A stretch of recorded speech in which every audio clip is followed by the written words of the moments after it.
Hello. Hi, everybody. Didn't have any technical difficulties. I've literally just been sitting here waiting to start until 12 o'clock when I said I would. We're going to be doing these pencils today. These are ink. They're not watercolor, and they are water soluble. I don't have that many of them. I have just this set. There are 12 of them, and I don't use them that much because I don't really love the color palette. I don't have a problem with it, but it's just I have other mediums that I just love a lot more, and so I'm normally not using these a lot. I actually picked these up in Canada when we visited Montreal several years ago. I love to pick something up, an art supply, in a foreign country if possible. And we're going to be swatching it in my color swatching index. If you want to look at some of my past live streams, we've done lots and lots of different mediums in here. Sorry, mostly watercolor. There will be several different mediums by the time we're finished. I'm doing this swatch book because I want to be able to pick colors for my paintings. I don't have the same colors in every brand, and so it's nice to look through and be like, yeah, I want that one, or this one will fit really well for this particular idea that I have in mind. So I'm trying to organize all my materials into here, and then it'd also just be good to what I've liked about doing this that I didn't expect to get from doing this is that I'm remembering what materials I have, or just how many materials I have. And that is super exciting because they're all, art supplies are actually, or at least these kinds of art supplies are relatively small compared to maybe knitting or crochet. You have to have big pieces of yarn. And you got to store them somewhere, and you can see them, and they take up a lot of space. And then when I made clothing, man, clothes take up a lot of space. The machines for it take a lot of space. I haven't used the machine again, but I set it up because once I figure out the whole live stream thing, I have a couple of things I just need to alter. So I'm not necessarily going to be making clothes from scratch. I just want to be, let's move. Let's move over here. I want to open these in front of you. And I was like, oh, I'm going to start opening them. And you guys can see them because I haven't switched the camera yet. So these are the colors. And this is the set. You can see it in the thumbnail too, if you're wanting to see if you want to get this set or something for yourself. So just so you know, my dog isn't feeling well today, and she's sitting directly under my desk, so I'm kind of far from my table. But I don't want to bother her. I'm just a heads up that that's happening here. This is the information that we normally want to get from watercolor, and we've been swatching a lot of things lately that aren't watercolor, and so even though this is theoretically useful, I've only been able to get the light fastness ratings on the last couple of supplies that I've used, and they were watercolor pencils. So I don't know. I haven't had time to I guess in the 2 minutes I was sitting here waiting for 12 so I could start this, because I prepped well in advance and didn't have any technical difficulties for the first time ever. I could have looked up and seen if I could get the light fastness, but I'm not seeing it on the actual pencil, so we might just be writing down the name. And Derwent Inktense pencils are highly versatile water-soluble pencils which create vivid ink-like color when combined with water. Highly pigmented dry color transformations into pure translucent ink-like wash, which is permanent once dry. That's cool. I got them for that quality. Inktense can be worked over without affecting previous layers of vivid color. Suitable for use on paper fabrics. Fabrics? What? Oh, I'm glad I read this. Did you guys know that you could put this on fabrics? That's intriguing. For a wide range of fine art and craft projects, Inktense pencils are available in a range of 72 colors. If I had different colors, I might use them more. And now that I know you could use it on fabric, how would that work? I'll have to watch a video on how to do that. And nothing about their light fastness. Oh, there's something written on the inside. I guess that's just different language. Oh, no. With heritage dating back to 1832, Derwent's innovation comes from a deep understanding of the needs and requirements of artists, perfecting the art of pencil manufacturers in the Lake District. I'm going to assume they mean England. And our wide range of pencils is synonymous with quality. Let me try to tilt this so you can kind of see it. Quality and craftsmanship. Artistry is threaded through the core of every Derwent product to deliver world-class artist materials at every stage of the creative journey. If you're saying this is artist grade, then maybe they have pretty good light fastness. I don't really know. Yep, it says England. I think I knew that. I think I knew Derwent was English, but it's been a while since I researched the brand. And I've been spending so much time troubleshooting all of these, you can't see it, but like all of my setup that I have yet to deep dives into the brands. But I think that's something maybe I'd like to do when maybe I do some more comparison studies of products. Then we might go into the brands a bit. I would say that my memory about Derwent is that they're a pretty good company. I know Faber-Castell is the only one that I know is like great business practices. Great. I keep realizing I'm going out of the frame just because of where my chair is. Great business practices, and that's really important to me. Like, I really care about forest management and how people are treated when they're creating the products. And there's not always a lot of information available about any product that you have, including clothes. So there's not you don't necessarily get to know how things are about. You can look into it, but there's not always, the information's not always there. But let's get started. I don't think we can talk more about forest management as we're moving on. We're gonna soak the paint brushes ahead of time, as per usual.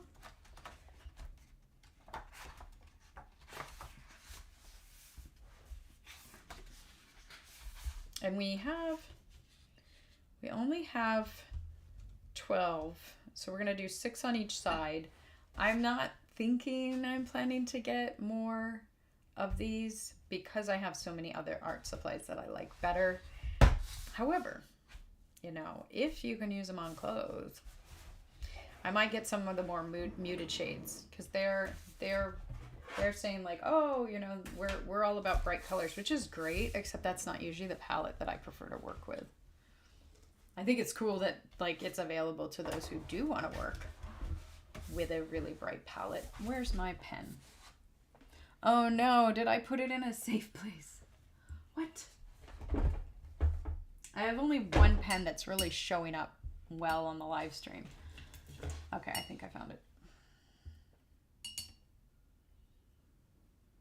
A lot of my pens are old and scratchy, and they won't do what it won't be clear enough for you all to read. So these are Derwent Inktense.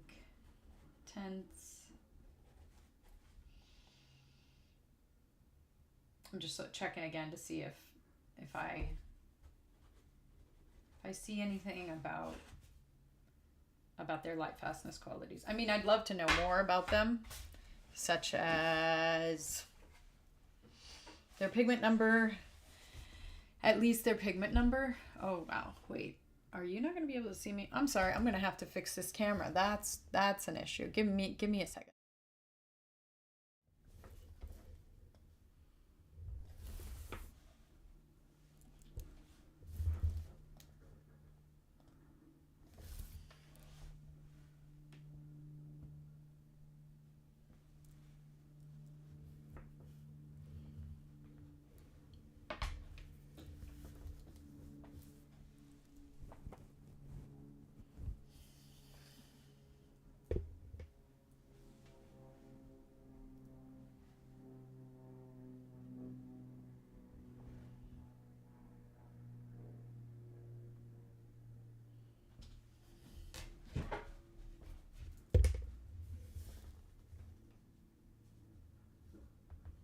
Okay, I fixed it. Sorry about that. I'm going to get started on actually doing what we came here to do now. So we're gonna do, the first color is Baked Earth. What a lovely name.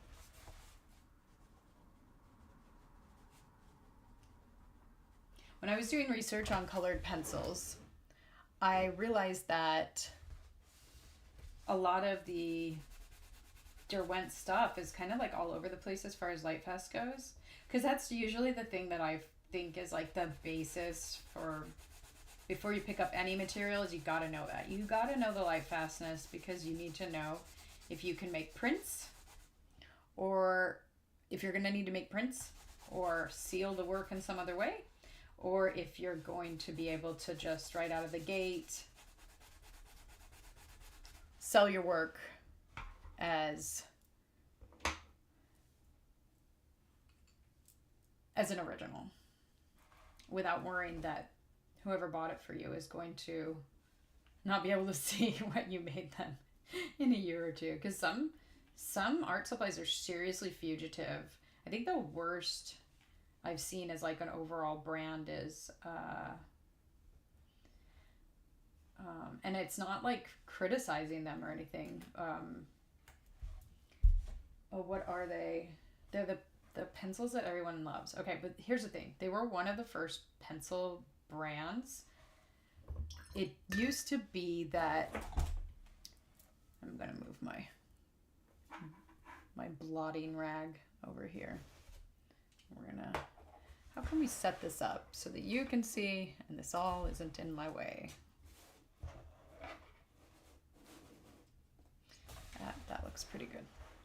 And then we can put our finished piece, our finished stuff there. That's nice. It re-wet pretty quickly. So these are permanent while dry, but I let it sit for a while before I came back and tried to see if I could eliminate the edge, and that was actually very effective. A lot of times when you're, what I found with Faber-Castell pencils is that you need to be pretty fast. To be fair though, I don't have the heat lamp on under the table, and I can't turn this without making a mess, so never mind. Let's blot this. It goes into the crack, and then I'll go into the other pages on the book, which is not ideal. Okay. Next is Fuchsia.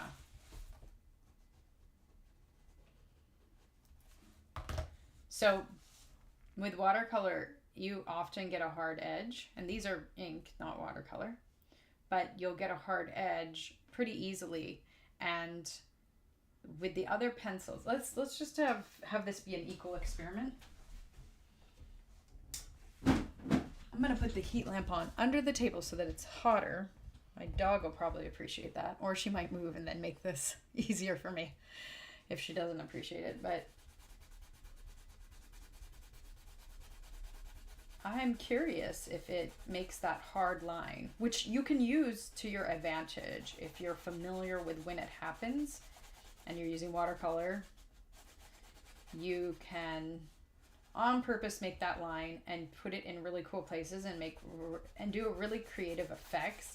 But for me, a lot of times when I'm doing a study, I will get a line in a place that I didn't intend it to be, and then it looks weird. Doesn't look intentional. It's not intentional. It's not a happy accident. It's a sad accident. Of course, it could be a happy accident. It just a lot of times isn't, because I wasn't paying attention. This mostly happened with the Schmincke paint, so I don't know if they're more prone to that, or if it was just because I hadn't used any watercolor in a while. Okay, so let's see what happens there. This one I waited a long time before I added water to see how it would look when diluted. And here I added it pretty fast, and it looks like there's no line at all. So we'll do various experiments. And of course, some of that could do with the actual specific pigment. Some pigments are different in how they work. Poppy red. So I really like bright colors, but I oftentimes find that the paintings I like best of mine have less bright colors and have at least some muted colors. I like when other artists use bright colors, but I don't always love it when I particularly don't. I like this color, but I don't like it in my paintings. I overused it when I was using the CYMK method to learn about color mixing. CYMK uses magenta, and if I didn't blend it out properly, so you can blend this color with this color yellow or cyan blue to make really clear purples or a red, more like this poppy red. And a lot of people don't know that you can blend magenta. You can use magenta to create other colors. And I was using that method to make sure that I really understood color before I went and bought other colors. So the first couple of years that I used watercolor, I only had like 3 colors. I didn't have any convenience colors. And a lot of times I'd forget to blend out the magenta or forget to add enough of another color. And I just had a lot of magenta in my paintings. And I learned to like really dislike it because it was always accidental. Hi, Bald Bear. Hola. ¿Cómo estás? How are you doing? How is the world of bald bears? So we're going to do tangerine next. And that one blended out really nicely. Even though I have the heat lamp on under the table. Tangerine. The color, this does not look like a tangerine color. This is so brown. Especially in person. It looks a little more orange on camera. I guess the color does look like tangerine. I think that's fair. I mean, that's a good name, but the color on this is not matching this. I guess let's try to load it up and make it darker. I don't think it's going to make a difference, but yeah, that's way darker than this. This is brown. This is orange. Okay, and warm. Oh, I'm glad. I'm glad the world of Bald Bear was warm. Is it warm because it's warm outside, or is it warm because like you're inside and are next to a heater? It's supposed to be 60 degrees today where I am, which I consider really warm. And it's sunny.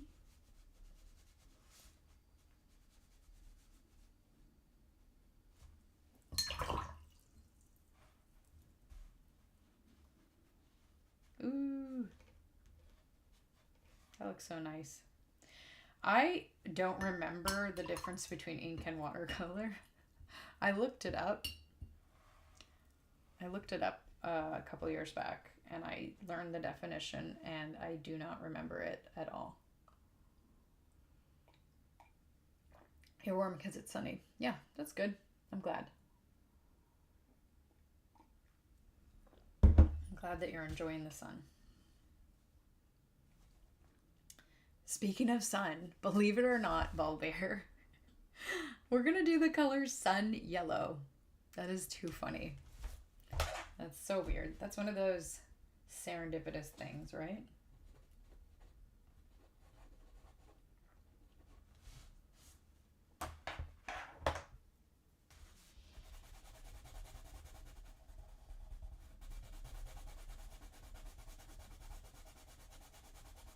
I've started live streaming 3 days a week. So Monday, Tuesday, and Thursday. I wanted to do some evenings. I was thinking I would do a Thursday evening, but I've decided that's probably not going to work for me. And so I'm just keeping it at 12 each day. And I might move it earlier to 11 at some point. But for now, we're going to stick with 12 o'clock. I feel like this one is one of the few ones where there's not a huge difference between it water activated and not. Spandex moment. Yeah, that's what I was thinking. I thought you'd say that.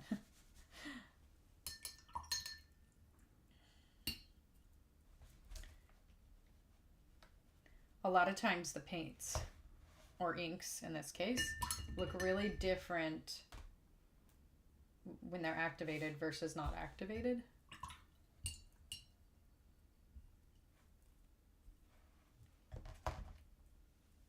Today we're just doing swatching, but it would be so fun to like test out how waterproof these actually are. Is this 6? Yeah, we've got one more. Apple green.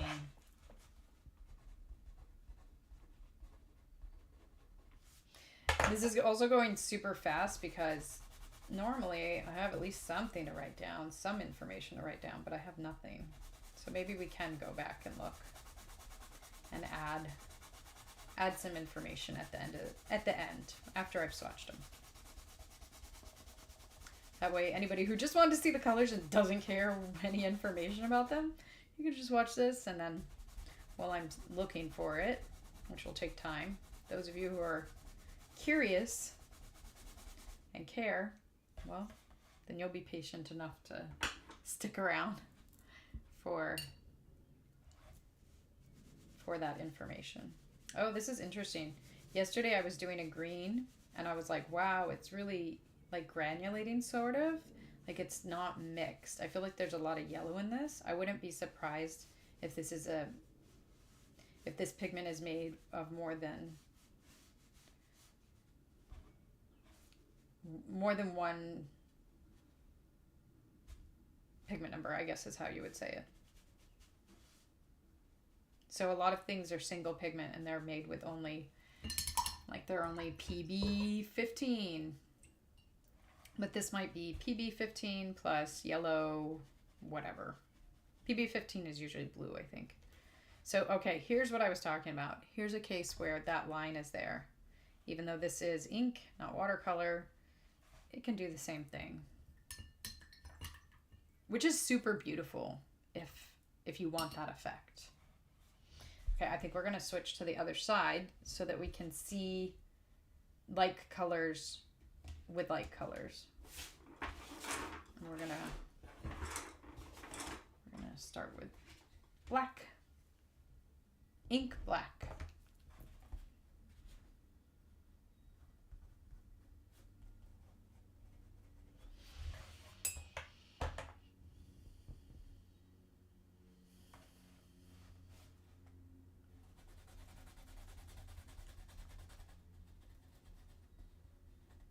I think these are my only, I have some ink pens, but my problem with ink pens is that I switch between materials a lot. And so I'll get a pen, and if it's supposed to have a reservoir for ink, a lot of times that ink will dry between uses. I really like to use, okay, and the problem is it's usually waterproof ink. And so it will kind of dry and then harden and not, it's almost like the pen's unusable. I think I've tried to clean one without a lot of success. And that's back when I was doing a lot of like painting and drawing, like not exactly plein air, but more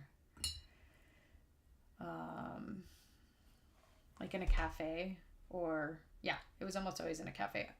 You could call that urban sketching, but I didn't do it outside. Like I don't want to go outside because it's just a bit too overwhelming. There's too many things that can change in the environment that might stress me out. I prefer painting inside where I can control what happens. Well, not always.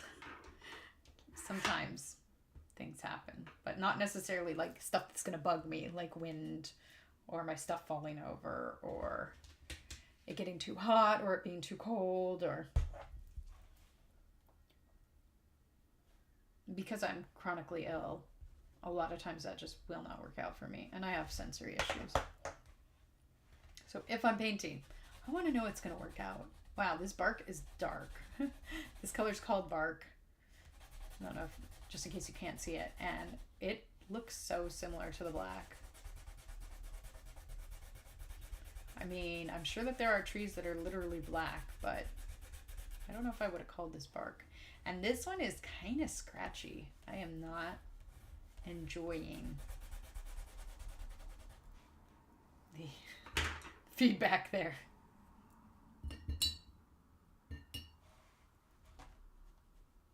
Okay, once we blend it out, now that is a completely different color. And I don't know if it's showing up. Let's zoom in.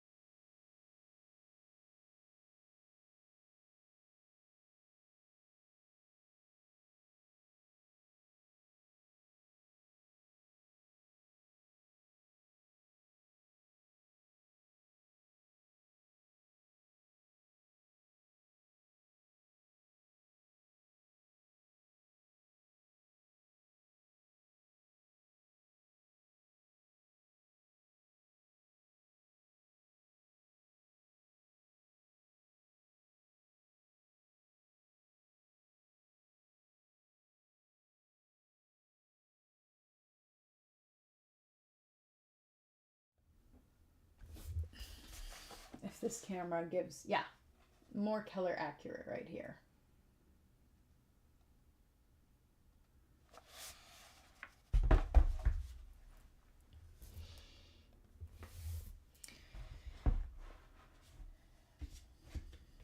I tried to use this camera that I'm talking into as the overhead, but you couldn't read the words. It just, I don't know. I might try it again because I do feel like you get some more color accuracy. I've been experimenting a lot, trying to get the best possible stream. So deep indigo. I'm really happy that this one has indigo because I mentioned in my last stream, I try to get indigo in every brand that I have because it's one of my favorite colors to work with. I like that it's really dark and you can darken things, but it's not neutral, but you know, if you add a little red to it, it'll be neutral-ish, neutral enough.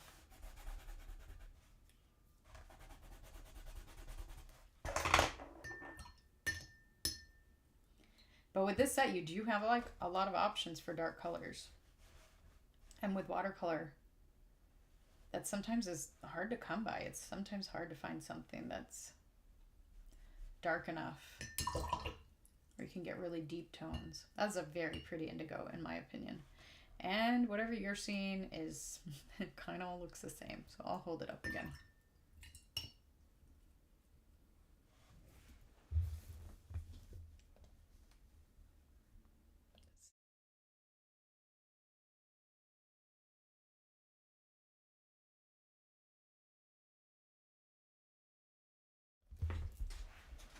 And then I'll show you through here.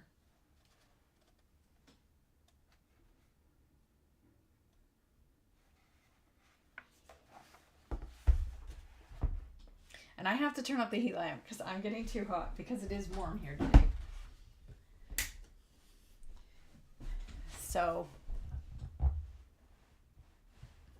why did the camera change? I don't know. But it's fine on here, so we'll figure that out later. And next we have sea blue. I really love blues. I love all the colors, but I don't find that I like them in my paintings very often.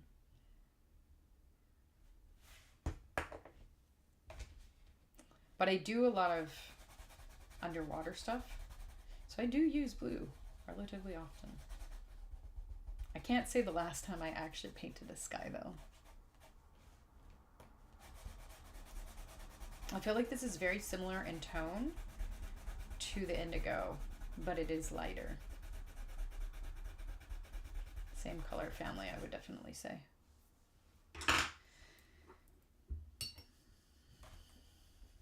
Woo! Totally different. And pretty color accurate for you. Or, well, on my screen, what I'm seeing and what's on the screen, sorry, what I'm seeing here and what's on the screen look the same. For you and your monitor or your phone or whatever device you're looking at, I have no idea.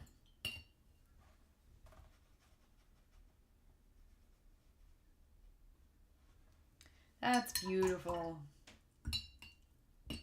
Would I want a whole painting of that one? Maybe.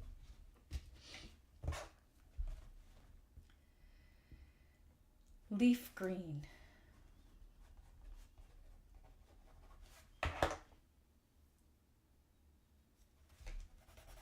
So there is like a number on the pencil, but I think it's to do with the brand and how they label them, and it's not necessarily useful for making decisions unless you wanted to rebuy it and they had changed the name but hadn't changed the number or something.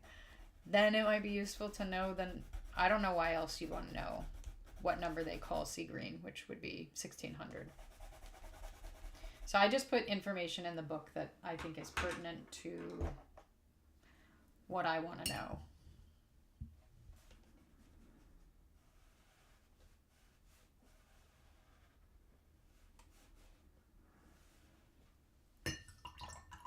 That is a very deep leaf.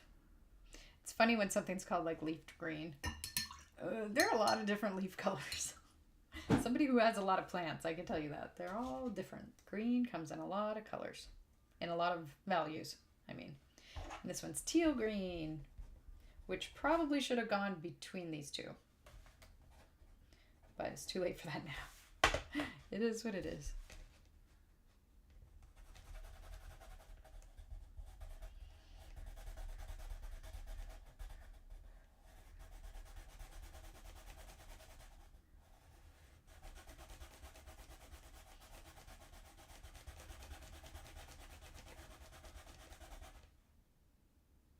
I'm trying to decide like which colors are closest to the other ones, because colors are so hard to categorize because they usually have other colors in them. So they might be lighter or darker in value, but then they also might have like a little bit of red added.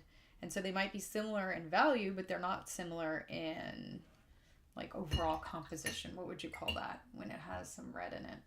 Words are not my strong point today. Wow, I turned it off the desk lamp, but this one's, it's got a line and it's sealed so fast.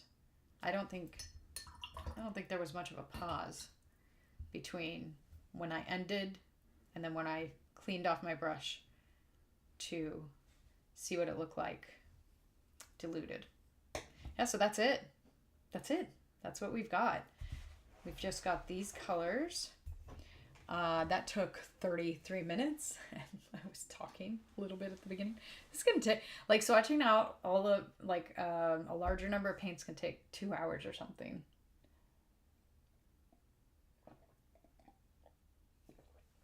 So I definitely feel comfortable looking. Let's organize this first. Come back in.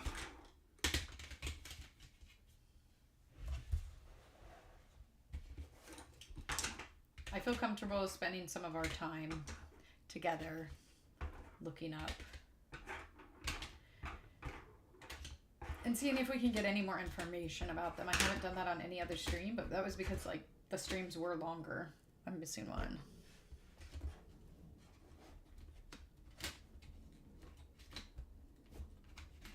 I think one of the reasons I put them in an order that wasn't ideal is because the colors aren't accurate on the outside of these. Like, I don't think that's actually pretty close. That's pretty close. Okay, I have no excuse. Those were close. This is definitely darker though. Or sorry, the end of the pencil, the marking is darker than the actual pigment. So I can leave this. I can get us another piece of paper and we can play around and do some experiments. I probably don't want to do it in this book unless we were going to make like a chart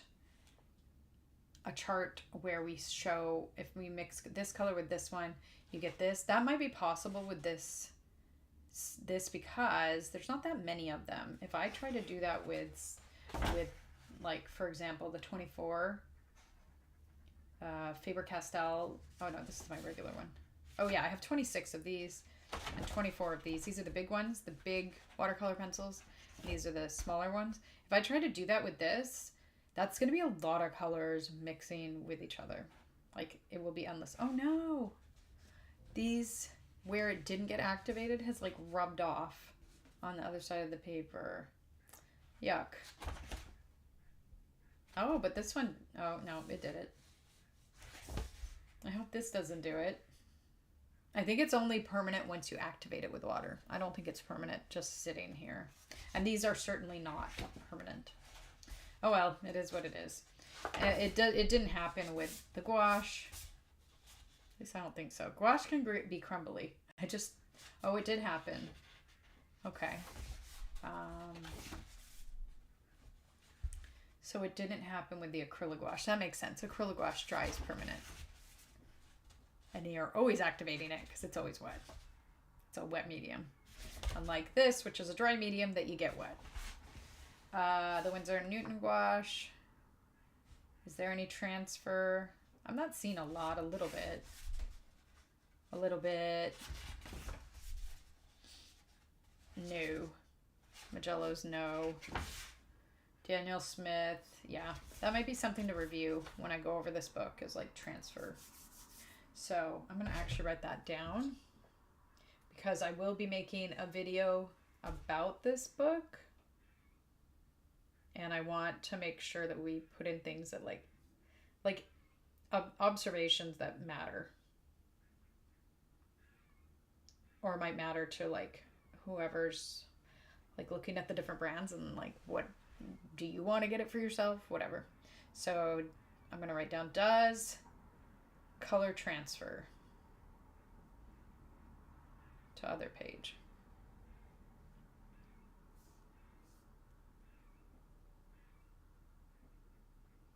I've already done one video about the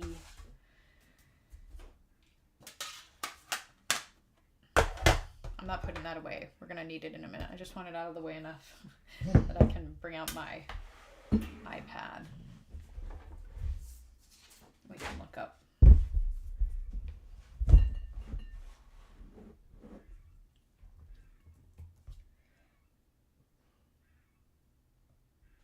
I know I just said something and I didn't finish my sentence and I'm so sorry.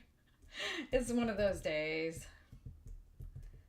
My period's supposed to come soon and that happens a lot to me. All the times of the month, but particularly then. Wow. Sorry, I looked up Inktense Derwent pencils and they just have this really beautiful butterfly art on a tin box. Man, that's so pretty.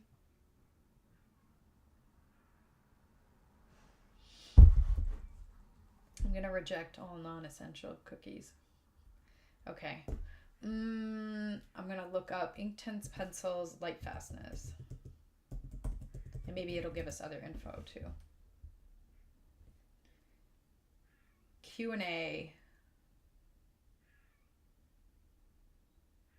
I'm also going to look up what's the difference between watercolor and now that we have ChatGPT and AI answering in every Google search, what is the difference between ink and watercolor?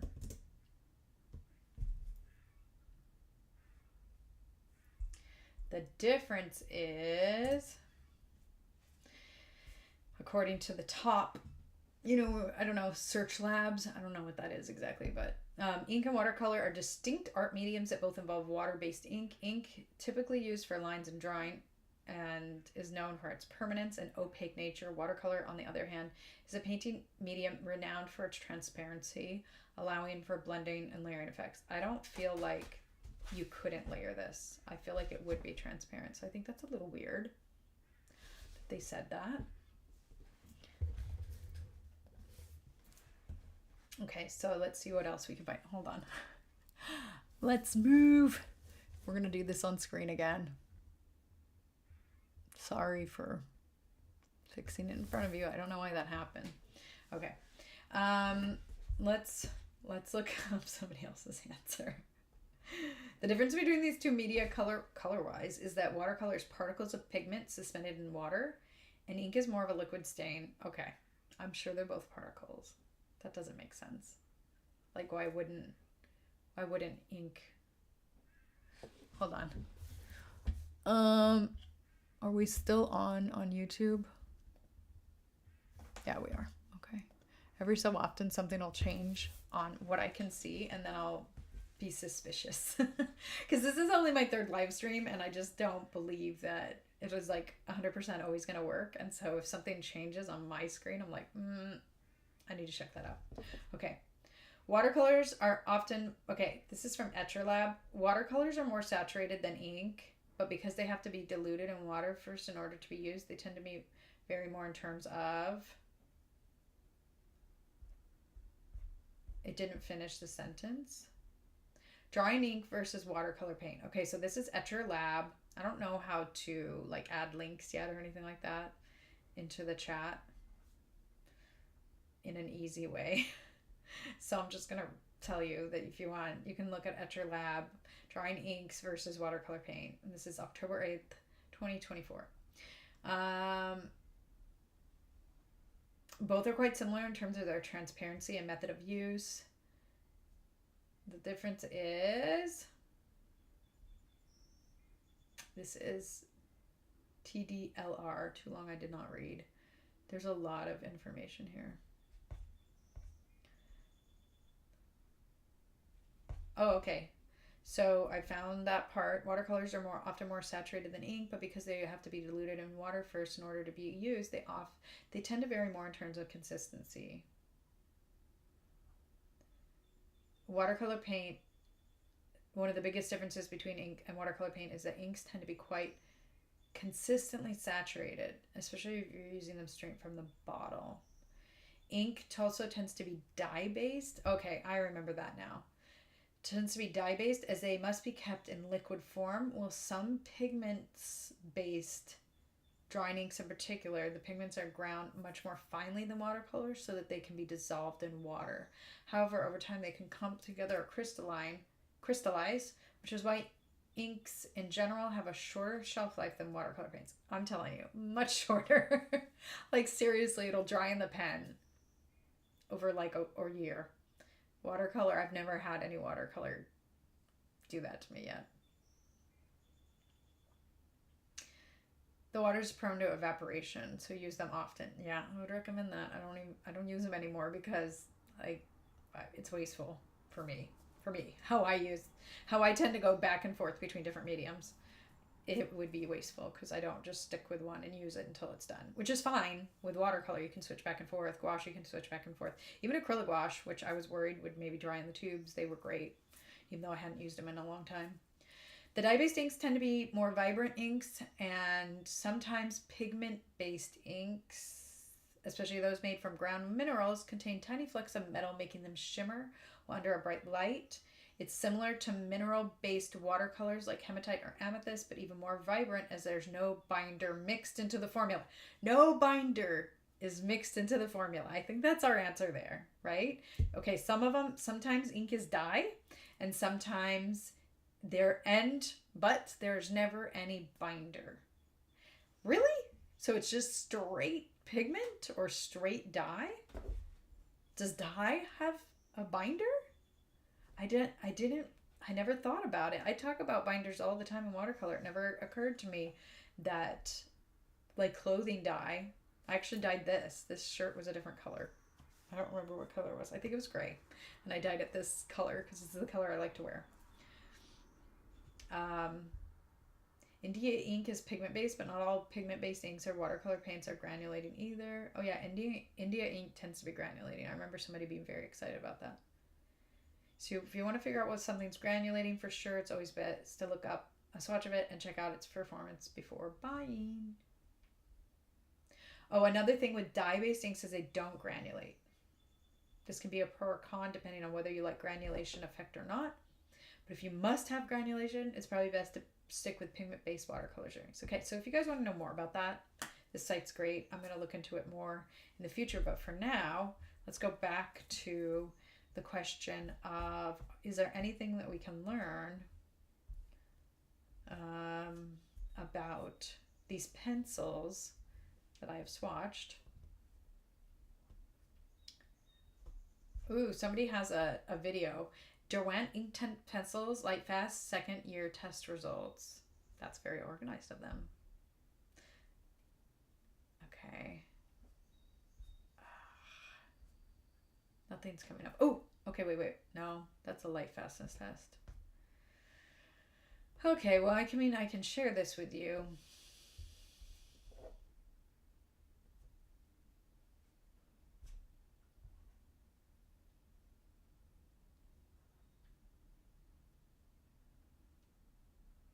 Column on the left is okay. So they tested their oh, wrong camera's on. Hold on. So they tested their inks, and the left side was covered and the right side wasn't, and I'd say most of them look very light fast. Like this pink one isn't. So these seem generally unaffected by sunlight. Which ones? They actually used the pigment number. That I should have written it down and then we could look it up. Yeah. Okay, so this is thecoloringtimes.com and it does have the pigment number on it. Let's just look at, I remember seeing 1600. So 1600. Okay, 1400. This brown one. Sorry, green one. I don't know why I'm saying that. Okay, it looks relatively the same. It's this one. So the light fastness seems pretty good.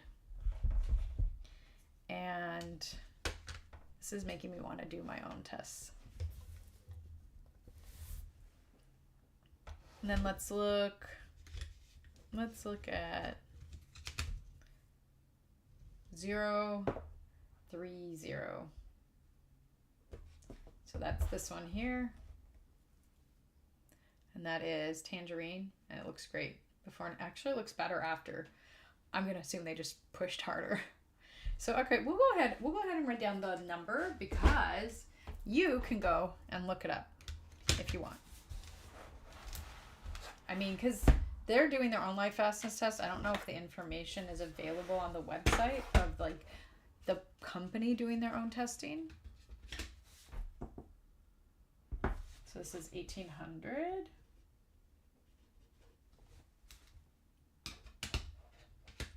The next one is 700. I know I switched these two, right? Sea blue. I don't know. I switched one, so I'm gonna have to double check all of them. Okay, so poppy red is 400. Tangerine, we already said that one, is 300. Sun yellow is 200.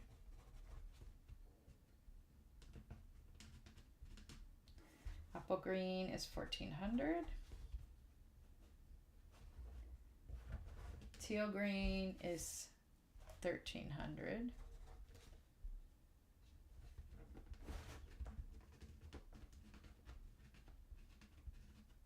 Leaf green is 1600.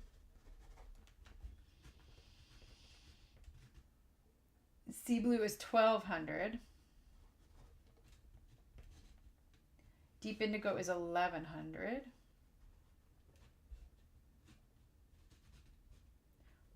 Bark is 2000.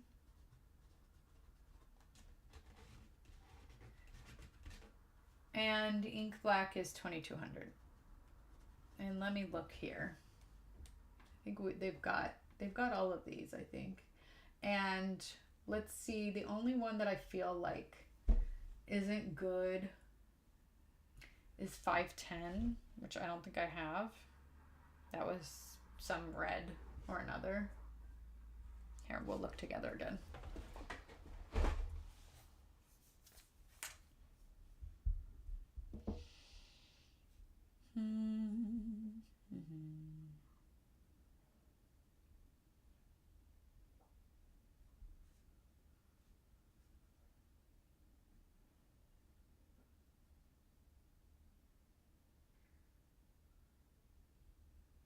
I'd say they all look great. I feel like there might be some change in the yellow, but they're saying, oh, the left side is covered, so the right side would be the one mixed up. I was like, no, because I was saying the right side looked darker. Okay, I didn't get confused in my head. I have dyslexia, so sometimes I'll mix things up just for like a couple seconds almost. Yeah, I'm not seeing anything.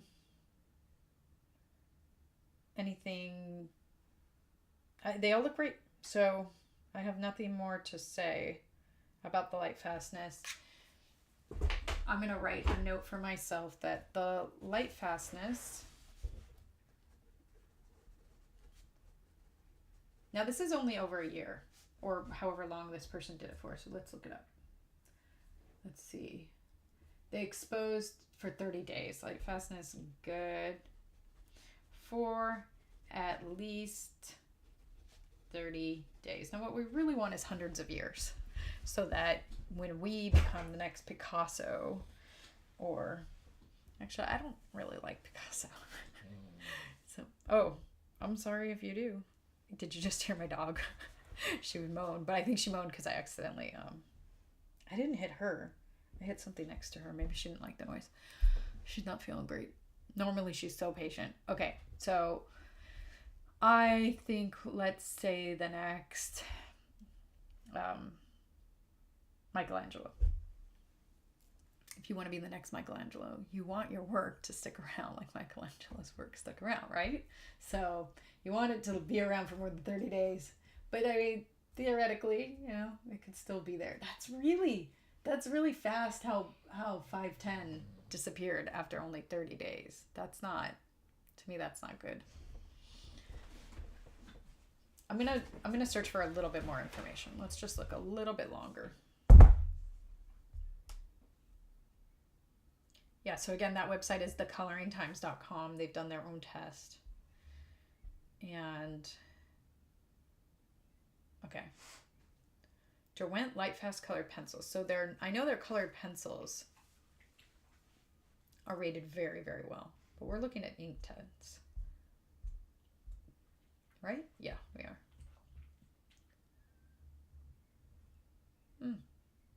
FAQs from Derwent Art. We do not need cookies. No, thank you. We're good. Are they gluten-free? They are. I didn't even think to ask that. I'm gluten-free. Are they wax or oil-based? They are wax-based. Wait. I thought that there wasn't any. I thought the point of it being ink was that there's not a binder. I guess there has to be a binder if it's in pencil form. How many colors are there? There's 99 plus one outliner. Okay.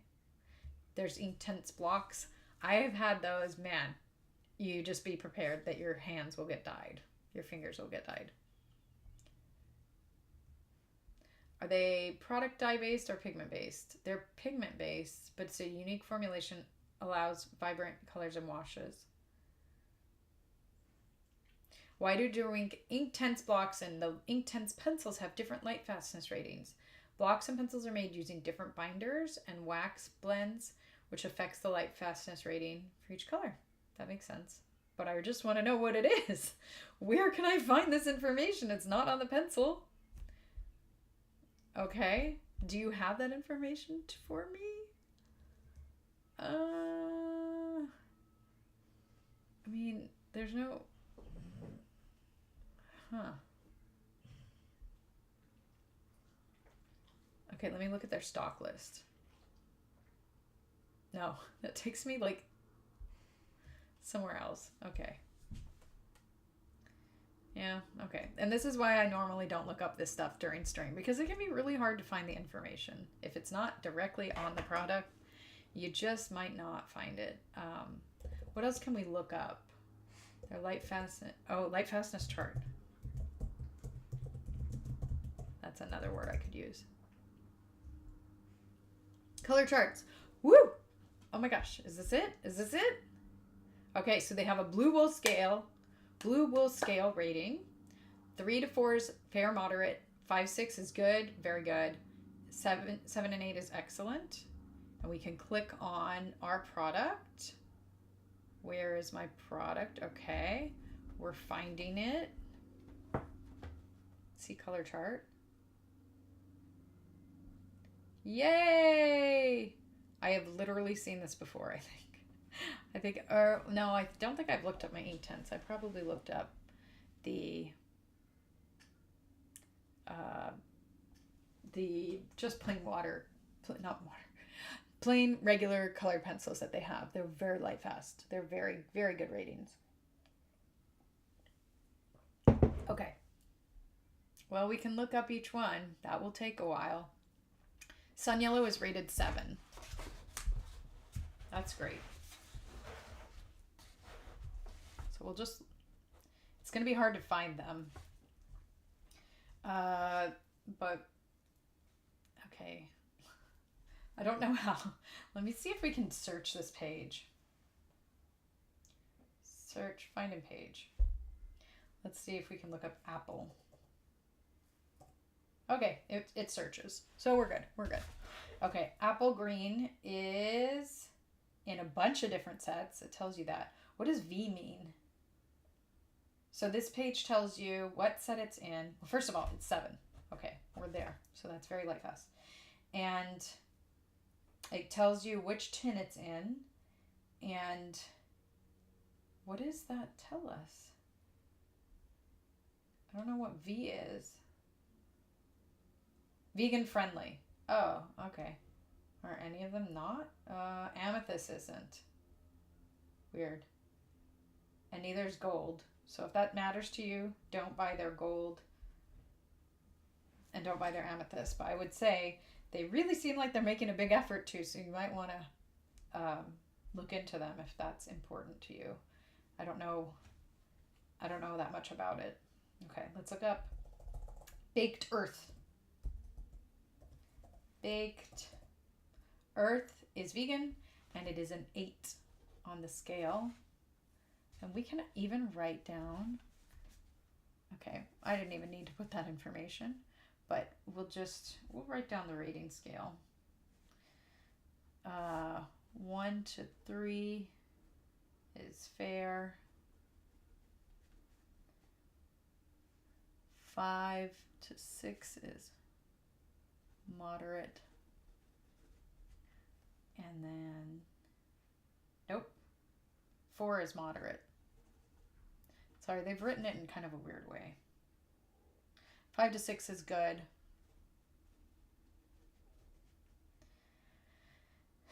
7's very good. Very scientific, right? 8 is excellent. We're not getting, I don't remember what the Blue Wool scale is, like how many years that is. Value 6 of higher to be considered highly light fast and under museum conditions will not fade for 100 plus years. So you want it to be 6 and above, and so far we're good, but it would need to be museum quality.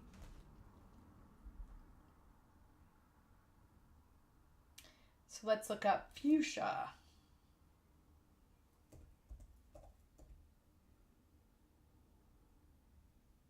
Where'd it go? Did it not? It's not showing me fuchsia. Is fuchsia not on here? Did I spell it wrong? F-U. There we go. It's 5. Even, I mean, it's good, but it, you know, it's not going to last 100 plus years is my guess. Poppy red.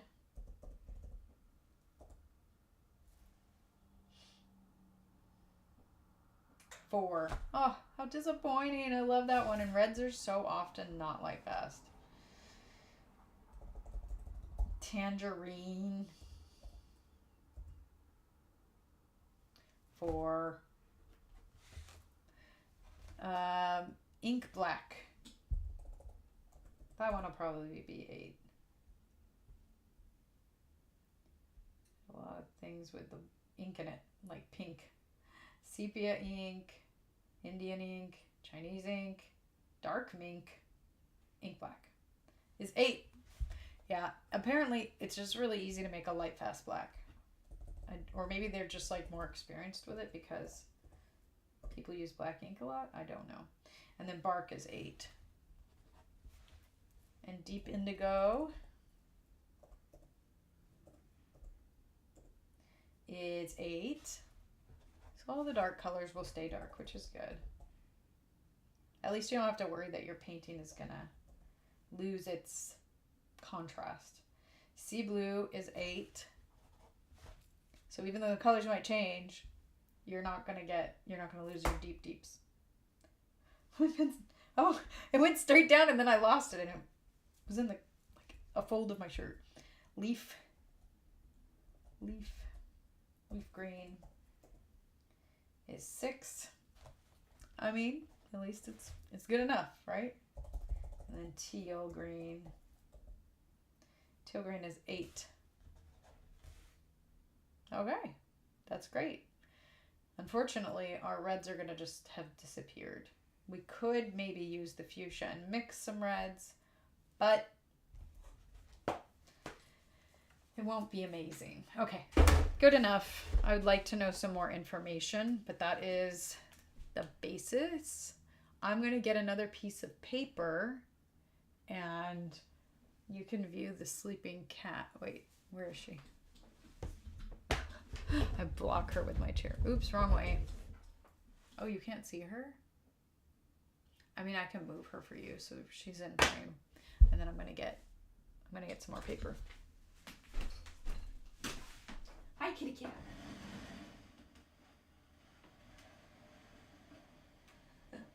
There you are.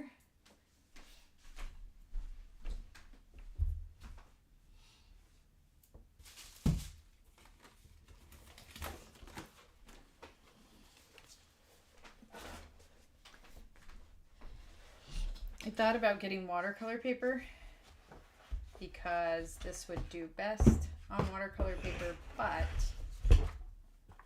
I like to keep my watercolor paper for actual watercolor because it's so expensive. I know a lot of people use it all the time. Okay, we're just gonna do some tests because we have time and we have pretty much we have like another hour if I wanted. Okay, we're gonna layer them. So let's label this as Inktense Color Experiments. We're gonna write down the name of the set. Oh, okay. They don't have like a name, but we'll just say 12-piece set. I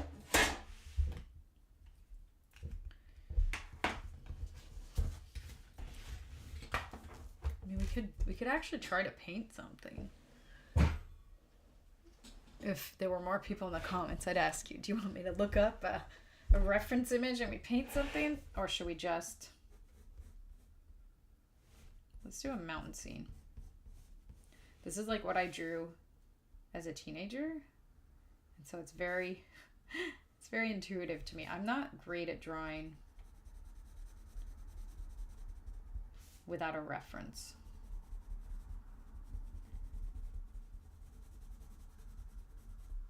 We're gonna try blending them. So our light source is gonna be here. Let's just draw it, why not? The light source is gonna be here and we're gonna see how the yellow and the green blend together if we just add them on the page first. So we'd have some shadow here, but then the sun would be just, I'm actually not really great at understanding where light would go or why, but we'll just assume that this would be like a little bit of shadow right here. And that it actually would be much more bright right here on this side. And then this wasn't that dark when we swatched it. See, now this is why you want the swatching book. Is this gonna be dark enough compared to that? Kind of, but maybe we mix it with the leaf green. So we're gonna do a couple of different experiments. This one is just gonna be like a blend test. And where else do we want to add the shadow? If the sun's here, this would be light. Why did I put the sun there? Because when I used to draw this as a teenager, I didn't think about where the sun was going to go for whatever reason. Okay, so we use these 3 colors. And we're going to do the sky separate. So we'll do this. Wait, no. Because the sky is going to be up here. We'll wet the sky first, then we'll wet this. And is this going to be a good sky color? I mean, probably too bright. I mean, too dark. Wait, it's going to be, this guy's darker in the middle and paler at the bottom. Okay, yeah. These are all things. I don't know if I'm the most observant person, so I actually have to think about this stuff. I think this is going to be super dark. And then we'll blend it out into here. Our sun is here. Let's add this in just to see how it looks. And then we'll actually add some colors on top. And a little path would be nice. A little brown path. I never know what to do with my foreground. I'm always like, okay, there were mountains, now what? I've drawn hundreds of paths that don't like do anything more because I can't figure out what to do next with them. I feel like I'm telling you all what a terrible artist I am right now. How incompetent I am.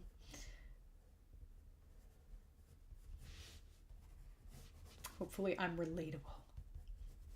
Well, no, actually I don't want that to happen to you. I hope I'm not. I hope y'all don't feel like you can't figure out what to do in your paintings. I hope that I'm unrelatable and that you're just like, no, I totally know what I want when I do a painting, and I don't get confused about what to put in my foreground because I have a million ideas in my head and I have a good visual memory.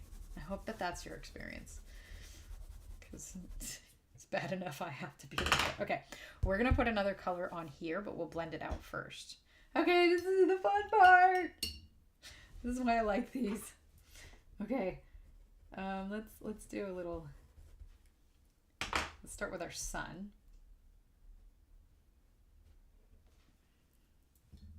I don't know how accurate this is gonna be.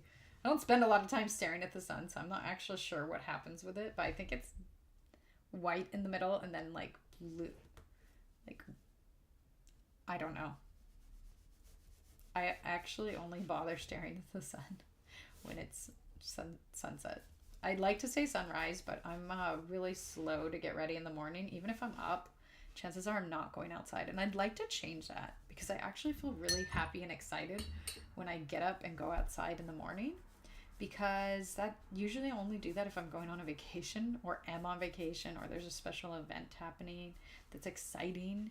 And the heat lamp's off, by the way. So this should be, oh wow.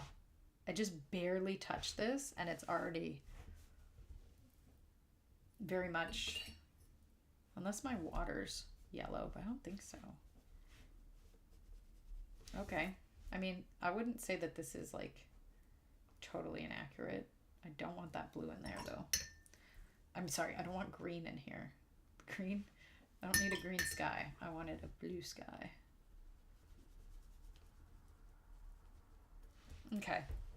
I'm sure that there are ways to blend this more effectively, and I don't know what they are. That's actually one of my not strengths, is blending watercolor and getting like a smooth wash. It's not something I try to do very often, and when I do, it's a failure.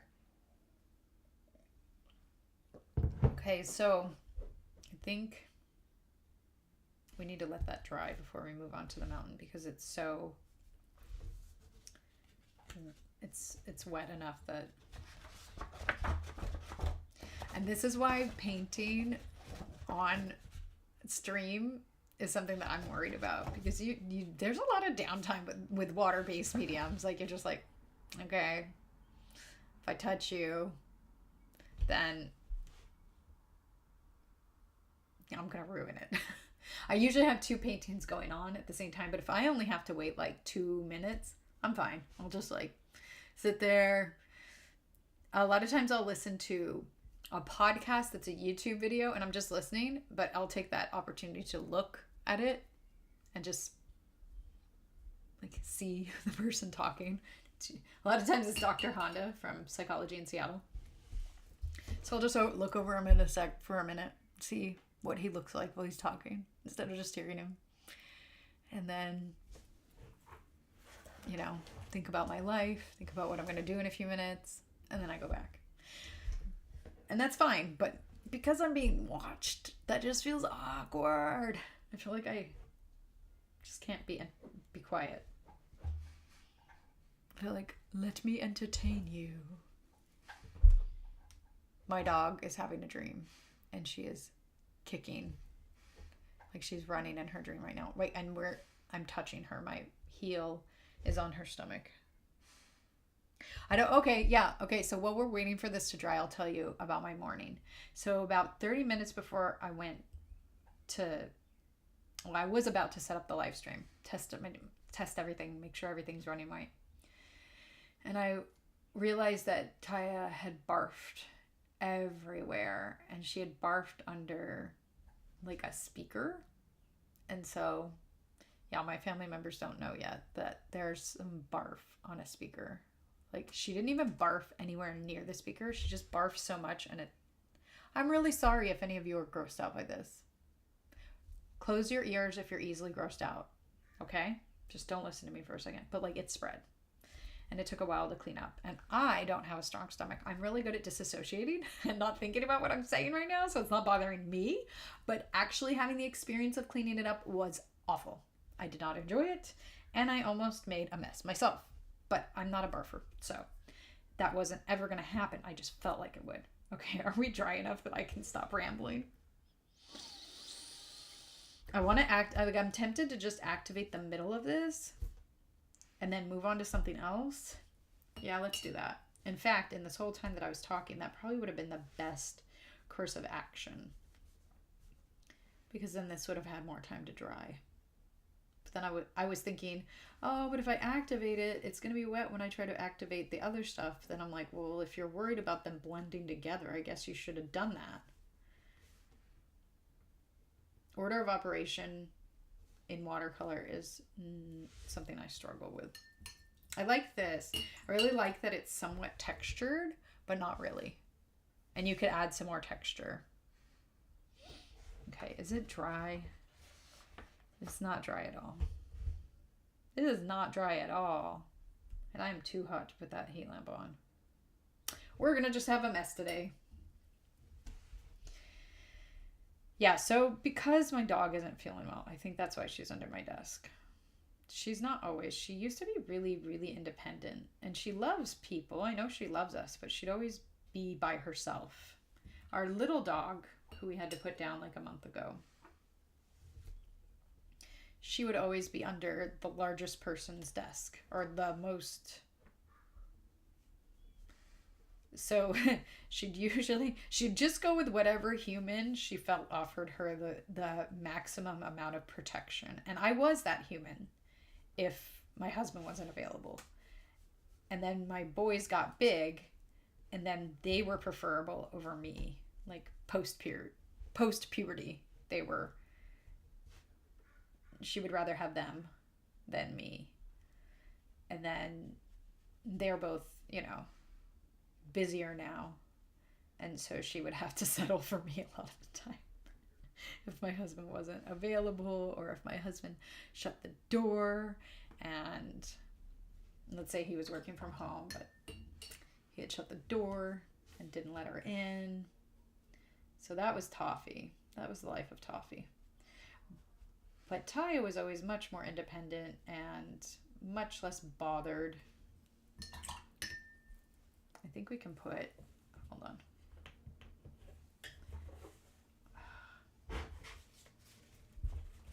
I've got a Steam Deck here that I haven't even figured out how to use to help me change scenes and fix things more quickly.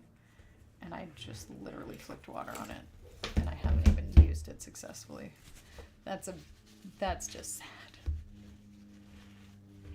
Okay.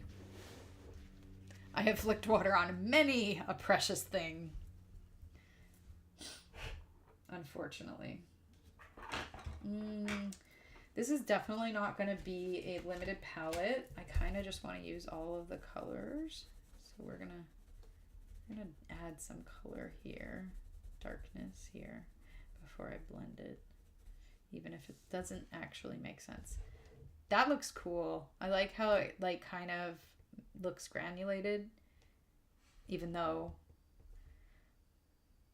all it is I think that I didn't blend it very well. That's interesting. And okay. Oh, I know what we could do. Well, while we're waiting for it to dry, I can show you what happens if you have wet paper and you use, let's use this color. Let's use the deep indigo. So if the paper's wet, so I've just put water down, and this is what it looks like. With the watercolor pencils, I think it went a lot further, but that might have been because it was watercolor paper. Let's check. Let's pull out the watercolor paper. So the same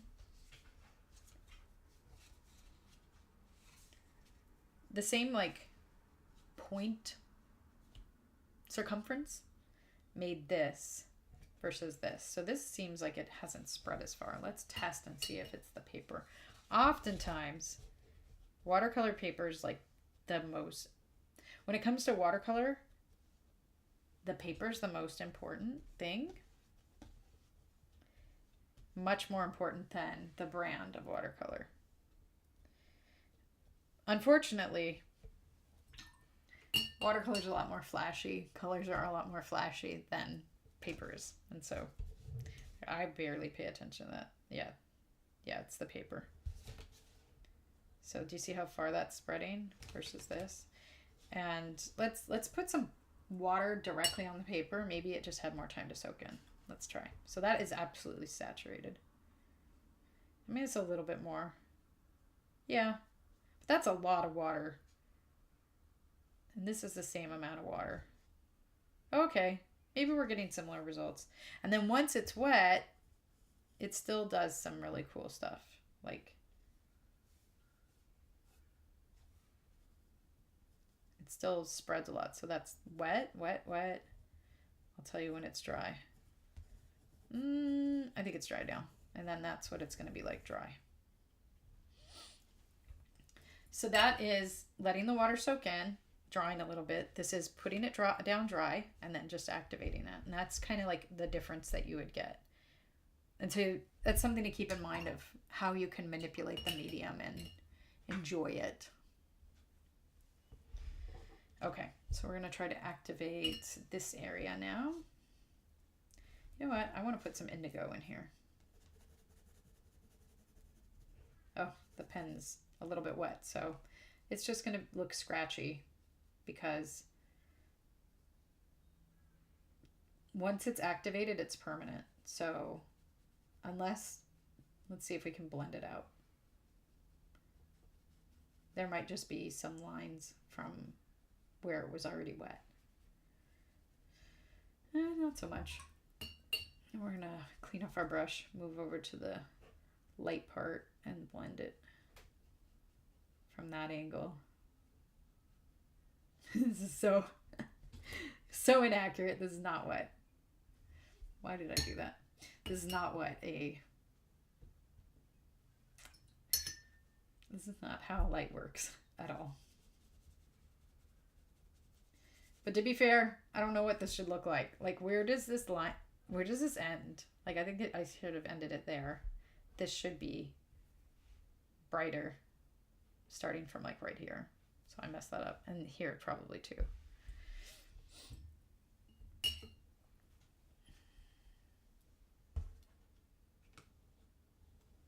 Wow, that looks really cool. Let's put some water down and then let it soak in for a while and then see if it looks more like that. Because I haven't been able to recreate this on this paper yet. Let me drink some tea while we're waiting so I don't get distracted.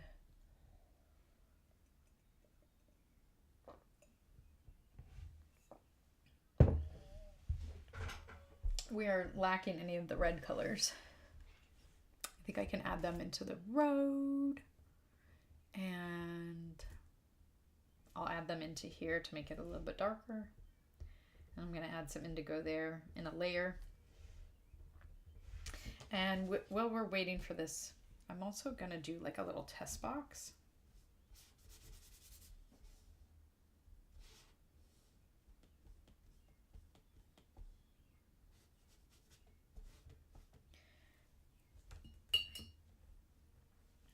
Ah! That was not supposed to happen. Okay, we need a light color. What's our lightest color? Yellow. The green. We've already used the letter green. Let's use the sea blue. I have to actually look because the sea blue and the indigo aren't that different. Like the, what are these called? Like the color marker? What is it called when it's?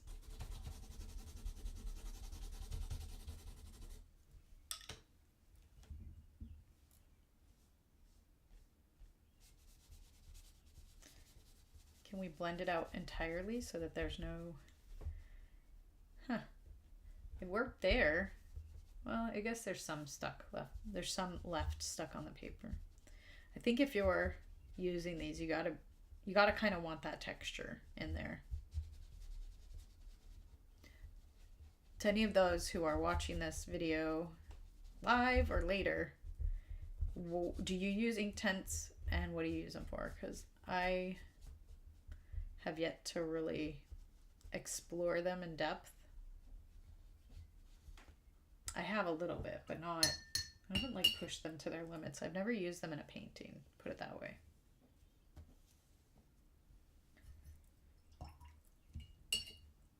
Okay, I think this is dried enough, so then well, no, it still moves a lot more than this.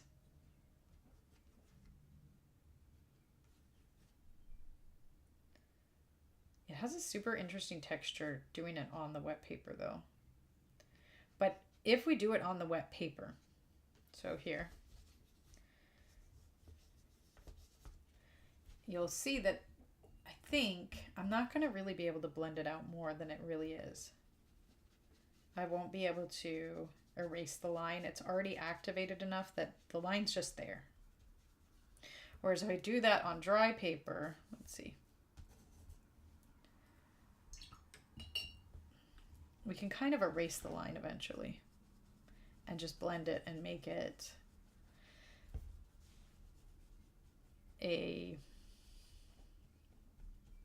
like a flat lay. You're probably going to damage the paper, but you'll get a lot closer. Sorry, you're not actually gonna, it looks like the line's still there. So I'm wrong about that. You don't get to erase the line entirely, but here, let's say I really work this area and try to erase the line. I think it's gonna be a lot darker than over here. No matter how much I like rub it, it's kind of not moving.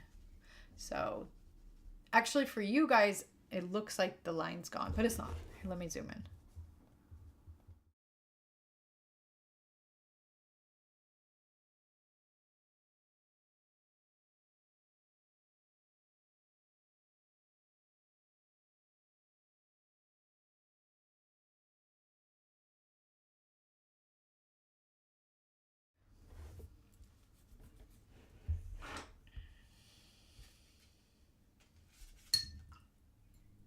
Okay. This isn't dry. This isn't dry, but it's like,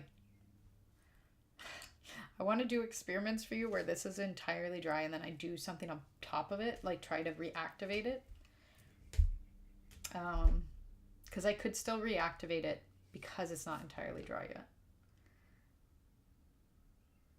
Well, maybe I'll be able to do that before the end. We're going to add a completely different color. Oh, we can't. My cat is sneezing or something. We can't. It's not picking up. It's still too wet. Okay, let me see if I can get the heat lamp out from under here.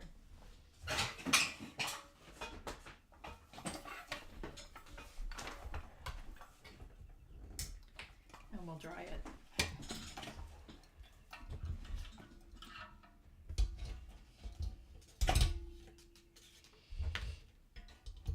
One of the problems when you're drying something with external heat is that you might find that the paper's really hot afterwards and you have to allow it to cool down, or your medium will dry really fast and you will not get the results you expect.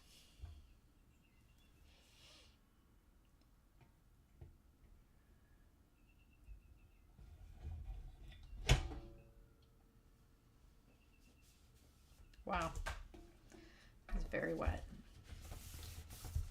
Oh, it's because it's wet. It's because it's a pad of paper and it's wet underneath. It's wet to the next page. That is the problem. Okay, let's open the book up so that we're just dealing with one layer of paper.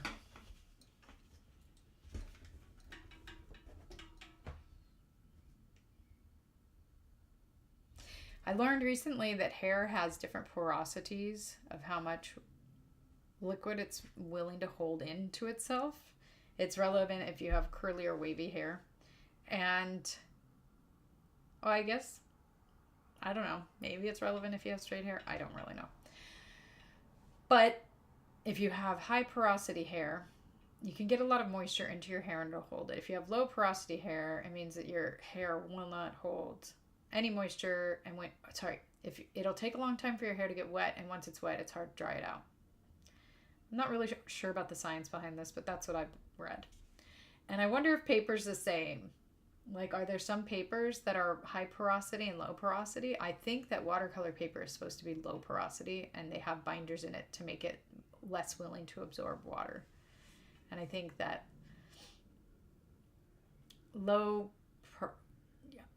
that would be, I'm getting confused. Anyways, I wonder what this paper is. Is it willing to hold on to water? Is it willing to dry quickly? Oops, I just touched it with my wet finger. My finger got wet from another area of the paper that the heat lamp isn't on. Is it good enough? I think we're good enough. Okay. And then I'm just going to bounce over to this area right here. I think it looks amazing under the heat lamp. Look at me. Look what I made. It's not like accurate in any way, but it sure looks cool when the colors are the opposite of what I put down. That's really neat. I should actually go and make that. Looks totally different.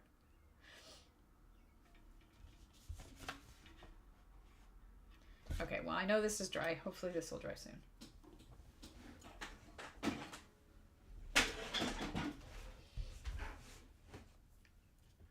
Okay.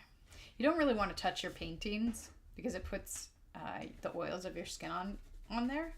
But in this case, it does not matter because I'm not going to sell this masterpiece to anybody for any reason. What could we add in here? I don't know what I originally used. Probably this one. So we'll add the poppy red. We can have a red brick road. I'm just kidding. We're not drawing bricks today. Okay, so this shouldn't lift the color underneath it. It shouldn't mix with it. And we're going to test that by, once I'm done blending this, we're going to pick it up and then put it on the paper over here and see what color it is. If it's kind of green, that means it mixed. If it's just brown, that means it didn't. So let's see. It's kind of green, so it did pick up the color underneath it. Does that mean it wasn't dry for long enough? Maybe. This one we won't be able to tell because this color that we're adding on top is too similar to the color that is underneath. Wow, that has changed the color a lot. It's way too red. We can check. I mean, that mostly seems red. I'm not seeing a lot of brown in it, but I just think it'd be hard to tell. So I'm actually gonna lift it up and transfer it over here because I don't like it. It's too red.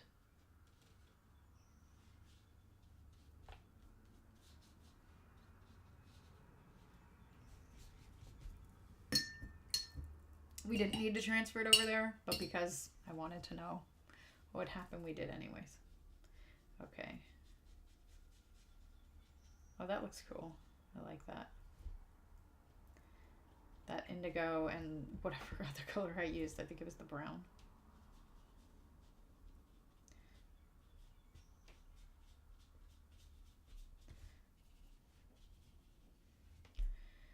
And what else could we add? We could add some orange to like the field. Did you see I put it in wet there? So it's not gonna.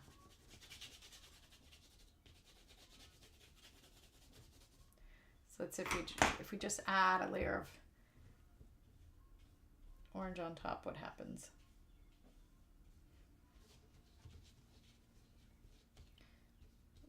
Let's see what the color. Oh, it looks like it didn't mix.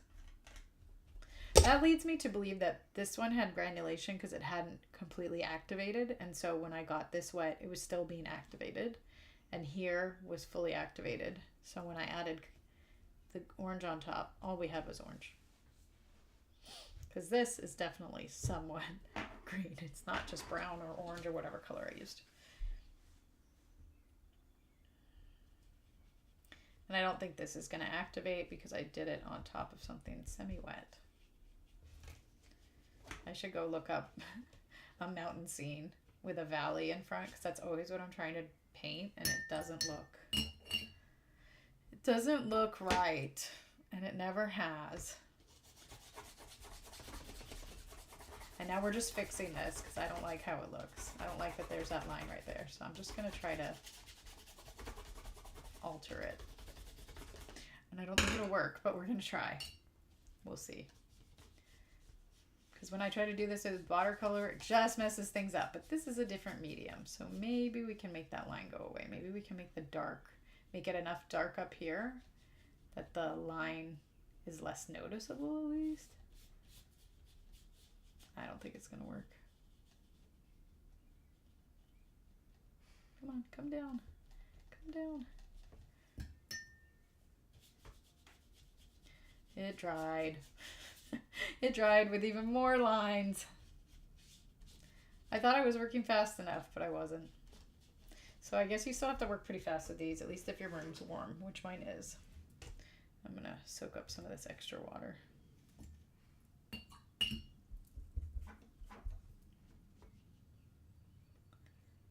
And I think we're just about done. Oh, I did say we would. I said we would layer something on top of this. And it's interesting is this didn't granulate that much either, so I think it's gonna mix. I think it could, if you really if I had really concentrated on making sure everything was activated, I don't think it would blend with the top layer, but I think it's going to because at the time I didn't realize that that was going to be a factor.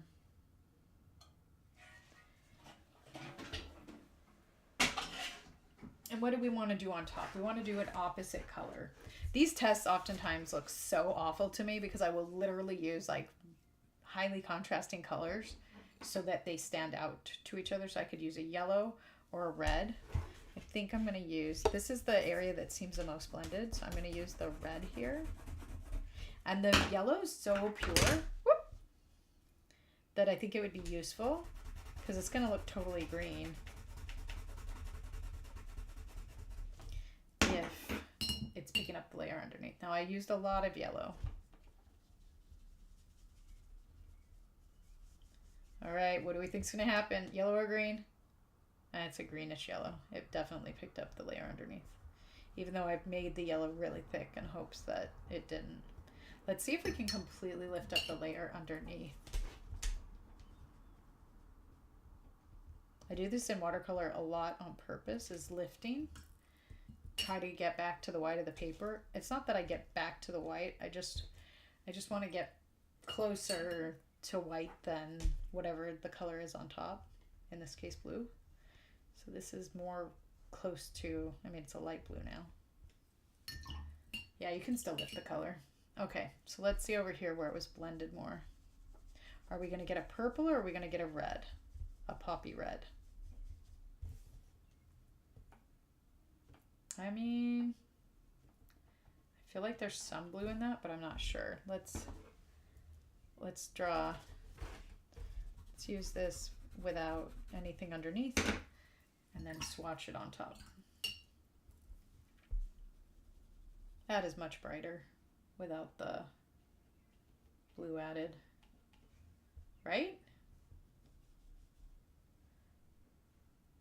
Am I being fair? Am I comparing them equally?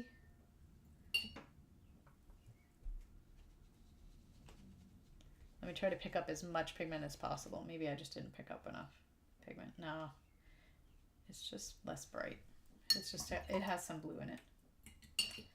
Yep, I don't know. Maybe you have to let them dry for like an hour or 20 minutes. I don't know how long you need to dry them before it's actually permanent. But I feel like we've tested them a lot and that was really fun. And I'm really glad that you guys, whoever's still here, stayed with me for this. Here's our original swatches, if that's what you came for. Thanks for staying till this part. And I'm going to get off now and say goodbye. Put my dog outside to go to the bathroom because she's been diagnosed with a UTI. I think the medicine is what made her sick. And thank you so much for joining me, and I'll see you. Well, hold on, let's switch to this. Thank you so much for joining me, and I'll see you in the next one. Bye.